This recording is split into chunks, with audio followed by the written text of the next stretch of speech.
Hello students, good morning to all of you. This is Surendra Singh Gautam and I am your chemistry lecturer. जैसा कि हम पढ़ रहे थे ड्रग्स की कैटेगरीज़ के बारे में, तो आज हम बात करने वाले हैं डायरेक्ट एक्टिंग ड्रग्स कौन सी होती हैं। ठीक है, इसके बारे में आपको थोड़ा सा ब्रीफ इंट्रोडक्शन ऑलरेडी दे चुका हूँ। डायरेक्ट एक्टिंग ड्रग्स क्या होती हैं, है ना, with the help of rough diagram. So अब हम बात कर लेते हैं इसको डिटेल में। डायरेक्ट एक्टिंग ड्रग्स कौन सी होती हैं, क्या होती हैं। दीज आर दोज ड्रग्स और agents which directly bind with adrenergic receptors. जो एडिनर्जिक रिसेप्टर्स होते हैं, मैंने आपको बताया था अल्फा एंड बीटा, तो वहाँ पर जा कर के ये ड्रग्स क्या करती हैं, डायरेक्टली बाइंड करती हैं। तो इसीलिए इनको हम डायरेक्ट एक्टिंग ड्रग्स भी बोलते हैं।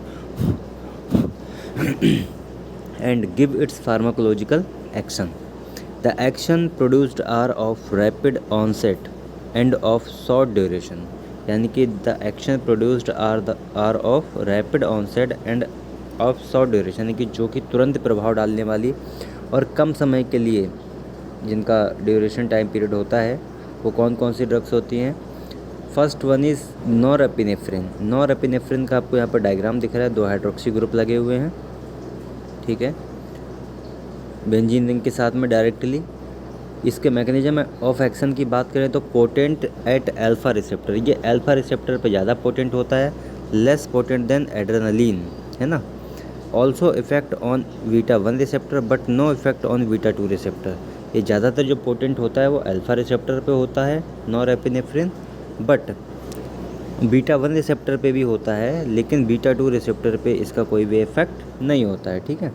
यूजेस की बात करें तो स्ट्रॉन्ग वैसोकंस्ट्रक्शन प्रॉपर्टीज़ होती हैं इसके अंदर, reduce the absorption and to localize the effects of local anaesthetics. और ये क्या करता है, रिड्यूस करता है एब्जॉर्प्शन को and to localize the effect of local anaesthetics को, ठीक है। Intravenous infusion for the treatment of hypotension. दूसरा अगर हम बात करें नेक्स्ट, तो नेक्स्ट है हमारा एपिनेफ्रिन। एपिनेफ्रिन का यहाँ पर केमिकल स्ट्रक्चर दे रखा है, ठीक है। यहाँ पे हमारा अमीन ग्रुप लग जाता है एपिनेफ्रिन में, नो एपिनेफ्रिन में कोई भी अमीन ग्रुप नहीं होता है, यहाँ पे NH ग्रुप लगा हुआ है। So this is epinephrine. इसके मैकेनिज्म ऑफ एक्शन की बात करें तो directly bind with alpha, beta 1 and beta 2 receptor, potent for all. ये सबके लिए पोटेंट होता है, ये सब पे जा कर के बाइंड अप कर लेता है, अल्फा पे भी, बीटा 1 पे भी एंड बीटा 2 पे भी, ठीक है। For oral route it is given in the form of product. अगर हम इसको एज अ ओरल रूट से देते हैं तो एज अ प्रोडक्ट के रूप में हम इसको पाइवेलिक एसिड फॉर एग्जांपल यहाँ पे दे रखा है, तो इसको हम एज अ प्रोडक्ट के रूप में देते हैं to prevent from first pass metabolism. जो हमारा फर्स्ट पास मेटाबॉलिज्म होता है उससे प्रिवेंट करने के लिए, ठीक है। यूजेस की अगर हम बात करें तो act subcutaneously to provide vasoconstriction, used in treatment of asthma, relaxes bronchial muscles, used in emergency treatment of anaphylaxis and anaphylactic shock in the cardiopulmonary disease. जो कार्डियोपल्मोनरी डिजीज़ होती है उसमें जो हम फाइलैक्सिस एंड एनाफाइलेक्टिक जो shock देते हैं, तो उस कंडीशन में इमरजेंसी ट्रीटमेंट के लिए हम उसमें हम इसको देते हैं, ठीक है।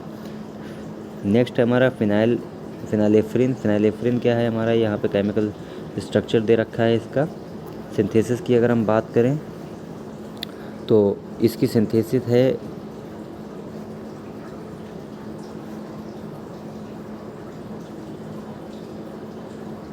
Phenol plus 2 chloro acetyl chloride के साथ जब रिएक्ट करता है, जब फिनॉल 2 क्लोरो एसिटाइल के साथ में रिएक्ट करता है, एक सेकेंड, ओके।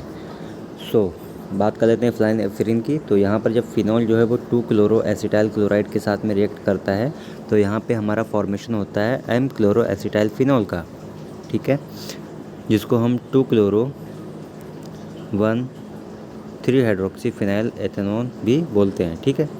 तो यहाँ पर जब इसका फॉर्मेशन होता है M क्लोरो एसिटाइल फिनॉल का, तो जब इसके साथ में NH2CH3 के साथ में जब इसकी रिएक्शन कराई जाती है इस इंटरमीडिएट प्रोडक्ट की, तो हमारा सेकंड इंटरमीडिएट जो प्रोडक्ट बनता है वो बनता है हमारा एथेनॉल। ये हम ऑलरेडी पढ़ चुके हैं ये वाली रिएक्शन, ठीक है, मैंने आपको लास्ट लेक्चर में ये बताया था। तो यहाँ पर जो है दे रखा है because of direct acting drug के एग्जाम्पल में, ठीक है। तो ये मैंने आपको पढ़ाया था। मैकेनिज्म ऑफ एक्शन अगर हम बात करें तो bind at alpha 1 receptor, no action on beta receptor. ठीक है, तो इस ड्रग को तो मैं ऑलरेडी पढ़ा चुका हूँ, तो हम बढ़ते हैं अपनी नेक्स्ट ड्रग की तरफ, डोपामिन। तो डोपामिन क्या है? It is a neurotransmitter that helps to regulate movement and emotional responses, also for feeling of pleasure, है ना। इट इज़ अ न्यूरोट्रांसमीटर, ये क्या है? एक न्यूरोट्रांसमीटर होता है जो कि हमारे एडिनर्जिक रिसेप्टर एड्रेनलिन से जो हमारा वहाँ से जो है ये सिक्रीट होता है। That help to regulate movement, ये क्या करता है हमारे बॉडी के अंदर जो हमारे इमोशनल रिस्पॉन्स होते हैं या हमारी हैप्पीनेस होती है उसको रेगुलेट करता है। ठीक है, and the feeling of pleaser, और एक बहुत ही प्लीज़र फीलिंग का एहसास दिलाता है डोपामिन। फॉर एग्ज़ाम्पल, जब हमें कोई खुशी होती है, ठीक है, किसी भी तरीके की जब कोई खुशी होती है तो हमारी बॉडी में क्या होता है? डोपामिन रिलीज़ होता है, जिस वजह से हमें बहुत ही अच्छा फील होता है और खुशी का अनुभव होता है। ठीक है, तो उस कंडीशन में होता क्या, हमारी बॉडी में डोपामिन जो होता है वो रिलीज़ होता है, जिस वजह से हमें खुशी का एहसास होता है। ठीक है, इसका यहाँ पे केमिकल स्ट्रक्चर दे रखा है। मैकेनिज्म ऑफ एक्शन की बात करें तो directly bind with beta receptor, ये डायरेक्टली जा करके बीटा रिसेप्टर पे बाइंड करता है। इनडायरेक्टली ऑन अल्फा रिसेप्टर, और इनडायरेक्टली अल्फा रिसेप्टर पे बाइंड करता है। डायरेक्टली और इनडायरेक्टली क्या होता है मैंने आपको ऑलरेडी बता दिया है। ठीक है, आप वहाँ से देख सकते हैं। यूजेस की अगर हम बात करें तो use in patient of shock में पेशेंट को यूज़ किया जाता है। Use in congestive heart failure where it increase BP and urine outflow, जब हमारा जो है कंजेस्टिव हार्ट फेलियर होता है, जहाँ पर जो है बीपी बढ़ जाता है, इंक्रीज हो जाता है, एंड जो हमारा यूरिन का आउटफ्लो है वो बढ़ जाता है, तो उस कंडीशन में हम इसको यूज़ करते हैं। Also use in trauma, septic shock etcetera. Next अगर हम बात करें तो हमारा नेक्स्ट जो ड्रग है वो है हमारा methyl dopa. It is yellowish white fine powder slightly soluble in water and stored in well closed light resistant container.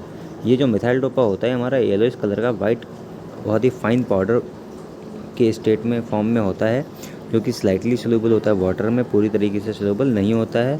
And इसको जो स्टोर किया जाता है वो एक well closed light resistant container में इसको स्टोर किया जाता है। ठीक है, मिथाइल डोपा को यहाँ पे इसका केमिकल स्ट्रक्चर दे रखा है। मैकेनिज्म ऑफ एक्शन की बात करें तो methyl dopa is converted into alpha methyl norepinephrine by enzyme dopamine beta hydroxylase. ठीक है, मिथाइल डोपा जो है वो कन्वर्ट होता है अल्फा मिथाइल नॉरएपिनेफ्रिन से अल्फा मिथाइल नॉरएपिनेफ्रिन में कन्वर्ट होता है। किसके द्वारा कन्वर्ट होता है? एक हमारा एंजाइम होता है डोपामिन बीटा हाइड्रोक्सिलेज, उसके थ्रू ये कन्वर्ट होता है and bind with alpha 2 receptor, और जा करके अल्फा 2 रिसेप्टर से हमारी बॉडी में बाइंड हो जाता है। ठीक है, इसके अगर यूज़ की बात करें तो used as anti hypertensive, as anti hypertensive agent के रूप में इसको यूज़ किया जाता है ना। लोअर द ब्लड प्रेशर, यानी कि जब हमारा ब्लड प्रेशर को लो करने के लिए। ठीक है, helps to prevent heart attacks and kidney problem by reducing the high blood pressure, और जो है हार्ट अटैक से भी इसको प्रिवेंट किया जाता है, किडनी प्रॉब्लम से भी इसको प्रिवेंट किया जाता है, प्रिवेंट करता है। क्यों? क्योंकि जब ये हमारा हाई ब्लड प्रेशर को रिड्यूस कर देगा तो सिंपल सी बात है, हमें हार्ट अटैक से भी प्रिवेंशन मिलेगा एंड किडनी प्रॉब्लम से भी प्रिवेंशन ये देता है। ठीक है, नेक्स्ट हमारा क्लोनिडीन है। क्लोनिडीन का यहाँ पे केमिकल स्ट्रक्चर दे रखा है। मैकेनिज्म ऑफ एक्शन की अगर हम बात करें तो it is centrally acting on alpha 2 receptor. Uses की बात करें तो use to treat hypertension, used as a mild sedative. Next हमारा dobutamine, it is a white crystalline powder soluble in water. Chemical structure यहाँ पे दे रखा है, एक वाइट कलर का क्रिस्टलाइन पाउडर होता है जो कि वाटर में सोल्यूबल होता है। मैकेनिज्म ऑफ एक्शन की बात करें तो it is directly stimulate beta 1 and alpha 1 receptor. Dual acting drug होती है ये, जो कि अल्फा 1 एंड बीटा 1 पे जाकर के स्टिमुलेट करती है डायरेक्टली। यूज़ की अगर हम बात करें तो it is use to treat heart failure problem occurring during cardiac surgery. जो हमारी कार्डियक सर्जरी जब हमारी की जाती है तो उस कंडीशन में हार्ट फेलियर से बचने के लिए जो है इसका जो है ट्रीटमेंट, इसका जो यूज़ है वो किया जाता है। ठीक है, treatment of congestive heart failure, और कंजेस्टिव हार्ट फेलियर में भी इसका जो है यूज़ किया जाता है उसके ट्रीटमेंट में। नेक्स्ट हमारा प्रोटेनॉल, जिसको हम प्रेनलिन भी बोलते हैं, जो कि एक वाइट कलर क्रिस्टलाइन पाउडर होता है, ऑर्डरलेस पाउडर होता है, जिसका जो टेस्ट होता है वो बिटर होता है। ठीक है, केमिकल स्ट्रक्चर यहाँ पे दे रखा है।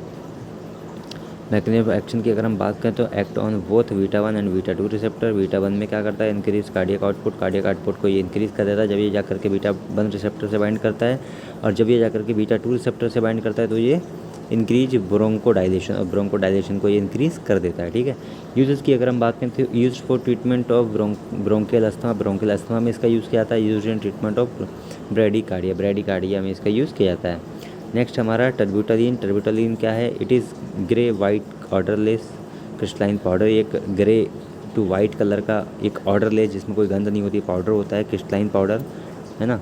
हैविंग विटर टेस्ट, जिसका एक विटर टेस्ट होता है, कड़वा टेस्ट होता है। ठीक है, मैकेनिज्म ऑफ एक्शन की बात करें तो bind with beta 2 receptor better than isoprenaline. ठीक है, ये जो है ये बीटा 2 रिसेप्टर पे जाकर के बाइंड करता है। इससे पहले मैंने आइसोप्रेनलिन ड्रग पढ़ी थी, उससे ये बेटर होता है। ठीक है, ये जो ड्रग है टर्बुटालिन, और यहाँ पर केमिकल स्ट्रक्चर दे रखा है, आप इसको बना सकते हैं। यूजेस की बात करें तो given orally for the treatment of asthma, asthma के ट्रीटमेंट के लिए हम इसको ओरली देते हैं। Also used as a aerosol या इन्हेलेशन जब अस्थमा की प्रॉब्लम होती है तो उसमें जो हमारा जो इन्हेलर होता है, जिसको अस्थमा की प्रॉब्लम में दिया जाता है, उसमें क्या होता है, उसमें as a terbutaline as a drug के रूप में उसमें एरोसोल कंटेनर में पैक किया जाता है, जिसको हम इन्हेलेशन के लिए यूज़ करते हैं। ठीक है, सल्बुटामोल। नेक्स्ट हमारा सल्बुटामोल 10th। सल्बुटामोल क्या है? White crystalline powder. एक वाइट क्रिस्टलाइन पाउडर होता है, kept in well closed container and protect from light, जिसको एक वेल क्लोज्ड कंटेनर में रखा जाता है और लाइट से बचा करके रखा जाता है, जो कि लाइट से प्रोटेक्ट जो है होना चाहिए। ठीक है, मैकेनिज्म ऑफ एक्शन की बात करें तो directly bind with beta 2 receptor, directly जाकर के बीटा 2 रिसेप्टर से बाइंड अप करता है। इसका केमिकल स्ट्रक्चर यहाँ पे दे रखा है सल्बुटामोल का, आप देख सकते हैं। यूजेस की अगर हम बात करें तो use to relax uterine smooth muscles and to delay premature labour. ठीक है, जो प्रेमेच्योर लेबर होती है, जो है क्या कहते हैं, आपकी प्रेग्नेंट वुमेंस होती हैं, तो जो उनका जो बच्चा है वो पूरी तरीके से प्रीमेच्योर नहीं हो पाता है फॉर द डिलीवरी के लिए, तो उस कंडीशन में जो है ये क्या करता है, प्रीमेच्योर जो लेबर होता है उसको डिले करने में हेल्प करता है। ठीक है, orally for relief of bronchospasm, जिसको हम नॉरोइंग ऑफ ब्रोंकाई बोलते हैं, यानी कि जो ब्रोंकोस्पाज्म जब हो जाता है उसमें ये रिलीफ देता है ओरली जब हम इसको लेते हैं। यानी कि जो हमारी सांस लेने की जो नली होती है, ठीक है, तो वो नैरो होने लगती है, यानी कि पतली होने लगती है। ब्रोंकाई जो हमारी होती है वो पतली होती है, जिस वजह से हमें सांस लेने में दिक्कत होती है। ठीक है ना, तो जब दिक्कत होगी तो सिंपल सी बात है, हम सही से सांस नहीं ले पाएंगे और हमारी जो है वो हार्ट क्या कहते हैं, सांस है वो बहुत तेज़ी से बढ़ जाएगी। ठीक है, तो उस कंडीशन में ब्रोंकोस्पाज्म यानी कि ओरली हम इसको लेते हैं तो ये हमें जा कर के रिलीफ पहुंचाता है। ठीक है, हमारे ब्रोंकाई में। अगर इसके सिंथेसिस की अगर हम बात करें तो यहाँ पर दे रखा है, अभी तो है यहाँ पे काफ़ी ड्रग्स बची हुई हैं। आई थिंक वीडियो बहुत लंबा हो जाएगा और काफ़ी चीज़ें हो चुकी हैं, तो हम लोग क्या करते हैं, हम जो है सल्बुटामोल को हम कल के लेक्चर में कवर करेंगे। आज के लिए 9 ड्रग्स काफ़ी हैं, तो इन 9 ड्रग्स को आप लोग पढ़िए, अपने नोट्स बनाइए, लिखिए अपनी कॉपी में और इनको अच्छे से पढ़िए। सो आई होप कि आपको डायरेक्टली एक्टिंग ड्रग्स समझ में आए होंगे, कि जो कि डायरेक्टली जा करके हमारे रिसेप्टर से बाइंड अप करती हैं, चाहे वो अल्फा रिसेप्टर हो, बीटा रिसेप्टर, कोई भी रिसेप्टर हो। ठीक है, लेकिन सबका अलग अलग एक बाइंड अप होने का तरीका है, सबकी अलग अलग प्रॉपर्टी है कि वो कौन सी ड्रग किस रिसेप्टर से जा कर के बाइंड अप होगी, बट होगी वो डायरेक्टली ही। ठीक है ना, इनडायरेक्टली नहीं होगी। ठीक है, तो ऐसे ड्रग्स को हम डायरेक्ट एक्टिंग ड्रग्स बोलते हैं। ठीक है, बाकी हम चलिए कल मिलेंगे नए आगे की ड्रग्स के साथ में। तब तक के लिए take care, bye bye, thank you so much.